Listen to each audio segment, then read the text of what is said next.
एक गांव था, शांत, हरियाली से भरा और ईमानदारी की मिट्टी से सना हुआ। नाम था सरोवरपुर। वहीं रहता था रघु नाम का एक गरीब लेकिन नेक दिल इंसान। उसके पास ज्यादा कुछ नहीं था, एक पुराना सा घर, थोड़ी सी जमीन और एक प्यारी सी पत्नी शांता और एक बेटा राजू। रघु के जीवन की सबसे बड़ी पूंजी थी उसकी ईमानदारी, मेहनत और दूसरों की मदद करने की आदत।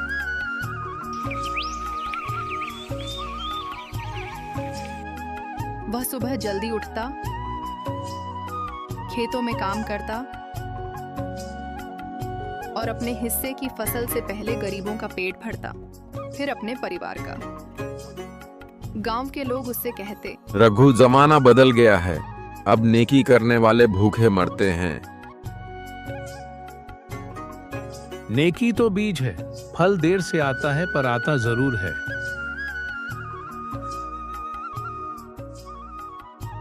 एक साल भयानक सूखा पड़ा, खेत सूख गए, तालाब का पानी खत्म हो गया और लोग परेशान हो गए।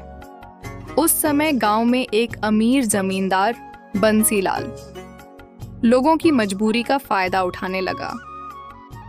रघु के पास बहुत थोड़ी सी बची फसल थी, पर उसने उसे जरूरतमंदों में बांट दिया। उसकी पत्नी शांता ने कहा, रघु, अब हमारे पास क्या बचेगा? हमारा बेटा भी भूखा रहेगा। अगर किसी की भूख मिट जाए तो वही सबसे बड़ी कमाई है। ईश्वर हमारा ध्यान रखेगा। कुछ ही दिनों में रघु की हालत बहुत बिगड़ गई। उसका खेत पूरी तरह बंजर हो गया, खाने को कुछ नहीं था। बेटा बीमार पड़ गया, मगर उसने अपने उसूल नहीं छोड़े। उसी वक्त एक अनजान बूढ़ा आदमी गांव आया, बहुत भूखा और थका हुआ था। रघु के पास खुद कुछ नहीं था, फिर भी उसने अपनी बची खुची रोटी बूढ़े को दे दी। बूढ़ा आदमी मुस्कुराया और बोला, बेटा, तूने आज जो किया है उसका फल तुझे जरूर मिलेगा, ये वचन रहा। अगली सुबह कुछ अजीब हुआ। रघु के पुराने कुएं से अचानक पानी निकलने लगा। वह सूखा कुआं फिर से भरने लगा। गांव वाले हैरान थे। उसी दिन एक शहर से एक अफसर आया। वह उसी बूढ़े व्यक्ति का बेटा था जिसे रघु ने खाना दिया था। वह अफसर वहां सरकारी योजना के तहत जमीन की जांच करने आया था। उसने रघु की जमीन को प्राकृतिक जल स्रोत क्षेत्र घोषित किया और सरकार ने उसे कड़ अतिरिक्त जमीन ही ट्यूबवेल और आस्ते खेती के आधुनिक उपकरण। अब रघु केवल अपने लिए नहीं बल्कि पूरे गांव के लिए खेती करता था। उसने गांव के गरीब किसानों को साथ लेकर सहकारी संस्था बनाई, जहां सब मिलकर काम करते और बराबर बांटते। बंसीलाल, जो पहले दूसरों का हक मारता था, अब अकेला रह गया। वह रघु के पास आया और बोला, रघु, मैंने तुझे कमजोर समझा, पर तू तो सबसे अमीर निकला, दिल से भी और कर्म से भी। रघु ने कहा, नेकी करने वाला कभी अकेला नहीं होता बंसीलाल जी, उसके साथ खुदा चलता है।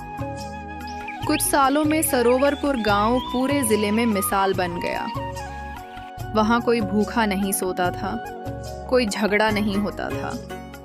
सबने रघु को गांव का धरती पुत्र कहा। रघु के बेटे राजू ने पढ़ाई पूरी कर डॉक्टर बनने का सपना देखा। गांव वालों ने चंदा देकर उसकी पढ़ाई में मदद की और कुछ साल बाद राजू एक बड़ा डॉक्टर बना जो गरीबों का मुफ्त इलाज करता था। बुढ़ापे में रघु एक दिन तालाब किनारे बैठा सोच रहा था, क्या सच में नेकी का फल मिला मुझे? तभी पास आकर राजू ने कहा, बाबा, मैं जो हूँ ये आपकी नेकी का ही फल है। आपने बीज बोया था, आज वो पूरा जंगल बन चुका है। रघु की आंखों में आंसू आ गए। नेकी का फल देर से मिलता है, पर जब मिलता है तो पीढ़ियां बदल देता है। शिक्षा। नेकी करने वाले को भले तुरंत फल न मिले, लेकिन जब मिलता है तो वह खुद के साथ साथ समाज को भी समृद्ध करता है। सच्चाई, सेवा और सब्र यही असली दौलत है।